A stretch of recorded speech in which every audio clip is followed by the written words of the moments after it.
Dr. Armstrong, we are wrapping up the third season of the Aging Well podcast. Now, we've done about 212 episodes to this point, and it's unlikely that the listeners and viewers have caught all of the episodes. So, I was thinking a bit of a summary might be in order.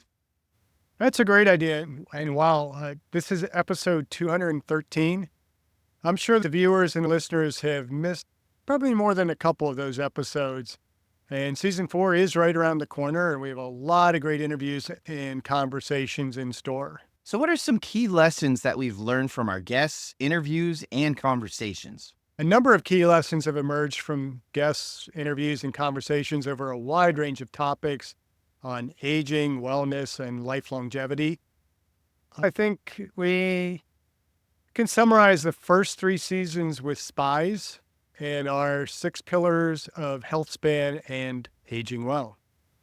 SPIES: spiritual, physical, intellectual, emotional, and a social well-centered fitness.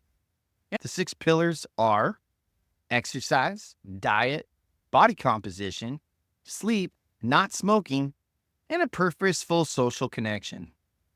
I believe we've learned and emphasized that physical health is foundational, but it's not everything. Many guests have emphasized the importance of regular physical activities, not just for maintaining physical health, but also for cognitive function, emotional stability, and overall quality of life. Dr. Asim Deze, for example, highlighted the roles of physical fitness in managing chronic conditions like AFib. So many others too. Ron Kastner, Alan Rasnick come to mind, as well as Sandy Griffin, Kim Raher, and Jason Wong. And these are just episodes in season 3. Topics like fasting, the mimicking diet, and supplements like glutathione with Nayan Patel or muscle cramp relief with Patrick Sullivan Jr. have shown how diet plays a crucial role in aging well. Episodes 192 and 196 with Drs. Joseph Anton and Dr. Christopher Rhodes. Those both provided interesting contrasts in the technologies between fasting mimicking diet and fasting mimetics.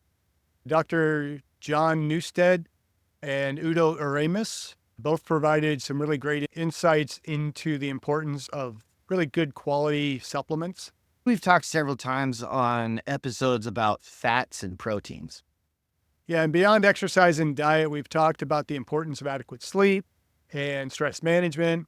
These are really central to maintaining physical activity, managing cortisol levels, and of course, promoting mental sharpness. It's also been interesting how often social connection and purpose have been presented as an essential for longevity.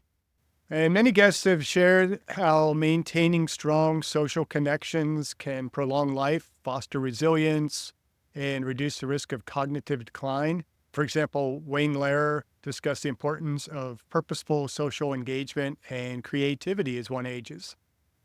Conscious aging has come up a few times as well. Ron Pevney comes to mind with that. Reinventing oneself and embracing new opportunities, as discussed by guests like DC Frost, emphasized that life after 60 can be about finding a new passion and following creative pursuits, which keeps the mind sharp and spirit young. Another common theme has been the importance of positive mindset, including gratitude with 2 T's and mindfulness. Victoria Moran, for instance, linked mental well-being to practices like yoga, showing that inner peace can reflect on outer aging. I like the episode with Craig Goldberg about the science of mindfulness and vibroacoustic therapy. Yeah, we've had so many interviews about mindfulness and living vibrant and fulfilling lives.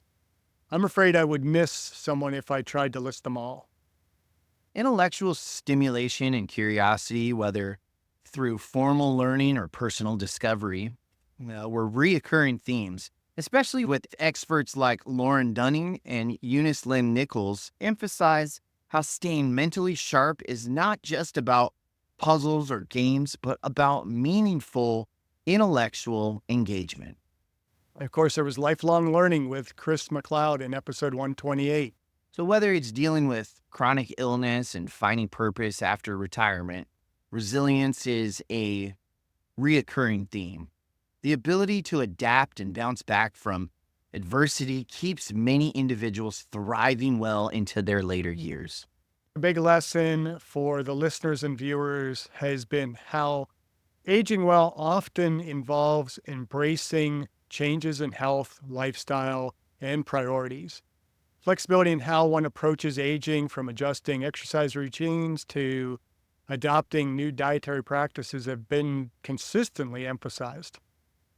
I've really appreciated the well centered fitness, holistic approach to wellness and aging well. Yeah, the SPIES framework is integral to aging well, as we have discussed in so many episodes. Balancing these 5 dimensions leads to a more fulfilling and longer life. Integrating spiritual practices, staying intellectually active, maintaining emotional well being, fostering social connections, and of course, prioritizing physical health is a recipe for holistic aging. There's also been a theme of the power of self care. Guests like Dr. Robert Lufkin, who critiques some common medical conceptions. And Sally Roberts, who focused on female empowerment. Our guests remind us that advocating for oneself, prioritizing mental and physical well being, and making informed health choices is really critical for aging well. We've also taken some of the topics of biohacking and emerging science on aging. Yeah, I look forward to more interviews on the science of longevity, discussions with experts like Hannah Wendt on epigenetics and biological clocks.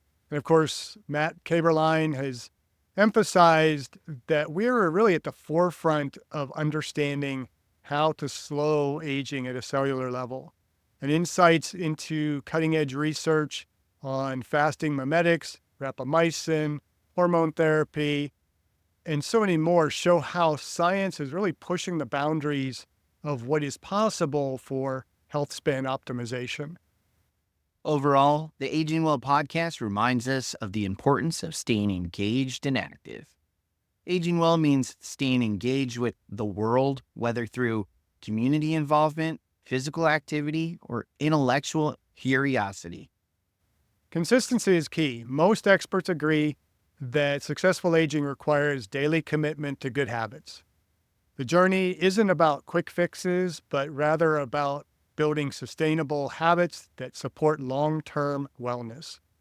Whether it's regular exercise, mindful eating, or fostering gratitude with 2 T's, consistency makes a difference over time.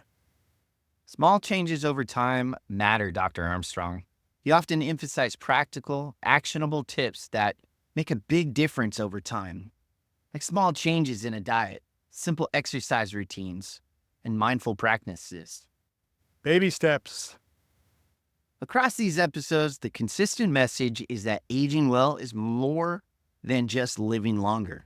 It's about living better, embracing physical health, cultivating a positive and resilient mindset, and staying socially and intellectually engaged are the cornerstones of a long, fulfilling life and aging well. Aging well. Thank you for listening. I hope you benefited from today's podcast. And until next time, keep aging well.